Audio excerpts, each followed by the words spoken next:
All right, we talked about de-Stalinization and how that were. Now we're going to move into a new era for the United States. Now, as you learned in the Korean thing there, in 1952 we get a new president. His name is Dwight D. Eisenhower. He is a military man, and he's going to bring that, and he's going to be our president until 1960. Now, as we learned in Korea, the idea of containment doesn't really work. We had a few successes in Greece and Turkey. Remember, Truman was contained to the bathroom because of greasy turkey. Uh, Eisenhower comes in with a completely kind of new approach in the fact that he is a military man. And this is his Secretary of State, and he introduces a new philosophy. So we move away from containment and we move to something else. This is John Foster Dulles, or Dulles. And so he is Secretary of State under Eisenhower, and he's going to kind of move us away from containment. He still calls it containment, but it's moving into, and he'll introduce the idea of brinkmanship. Now, here we have kind of a meeting, right? See, it's a peace meeting, and you see in the back a just and workable peace or else, an ultimatum back here, an atomic bomb kind of looming over this thing. The brink is the edge of something, and so if you go to brinkmanship, this is you have your brother or sister, and they're sitting in the car, and Mama said, "Don't touch your sister, don't touch your brother," and you do the all-time, "I'm not touching you, I'm not touching you, I'm not touching you," and eventually that wears people down. Until there's going to be some type of an incident. And so brinkmanship is almost like that. It's almost like, hey, I'm doing this. What are you going to do? It's a game of one-upmanship. It's, I've built 5 atomic bombs. Well, I'm going to build 6. And so you're upping the ante here. It's a game of chicken. If you've ever played chicken on that, I mean, a couple of good analogies there. But a brinkmanship means you're going to the edge of something without actually doing it. So this is threatening war without really wanting to go to war. Now, out of this morphed some horrible stuff. The first thing that came out of brinkmanship was called massive retaliation. So you can tell by this picture, right? The Soviet man has the little the little gun, and he shot Lady Liberty in the arm.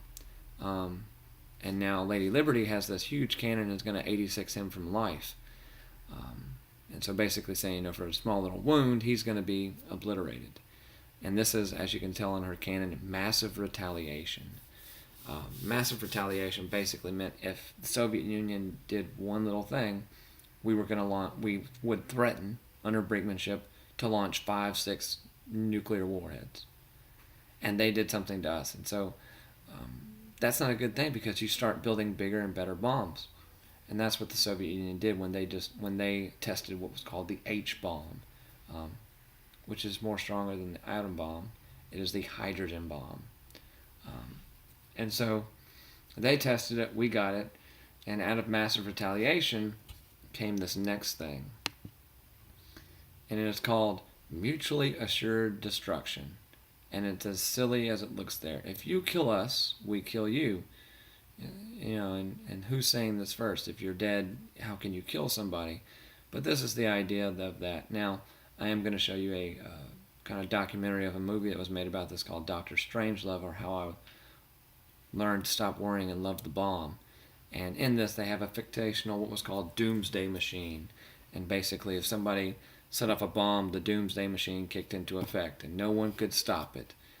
If you tried to stop it, it would be triggered. And so it was this whole big thing. Basically, everyone went mad, if you can remember that, mutually assured destruction. They went mad, and it was all about the bomb. Okay? Now, towards the end of mutually assured destruction and moving into the era of Kennedy, we have a little problem occur. And that is that around the end of the 50s, the Soviets launched the first thing into space.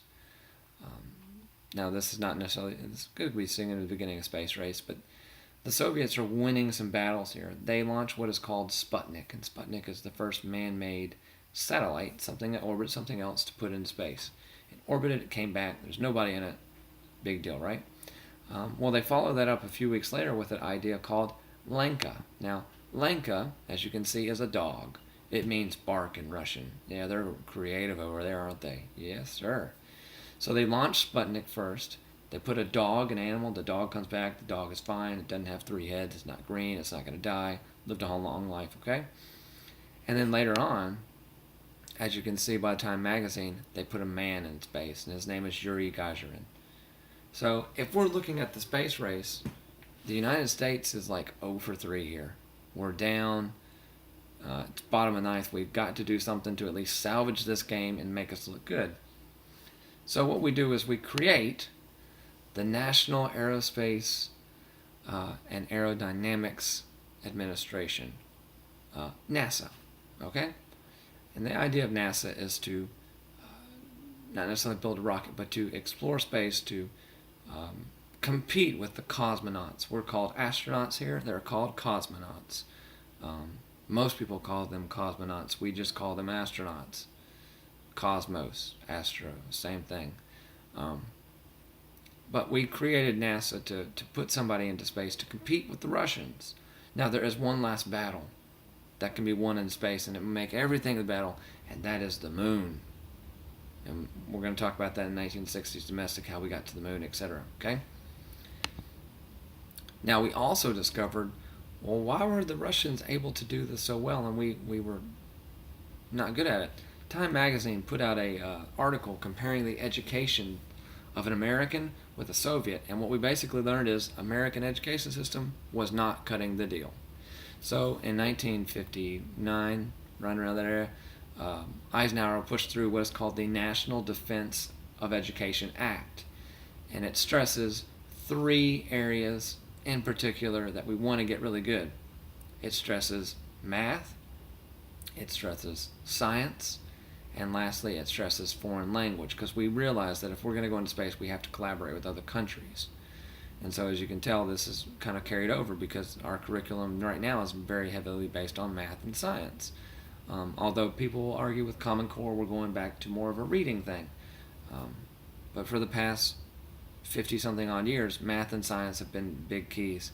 And they still are to an extent, I would say. The STEM classes, and you have to have a certain number of math and sciences to graduate, and that's good.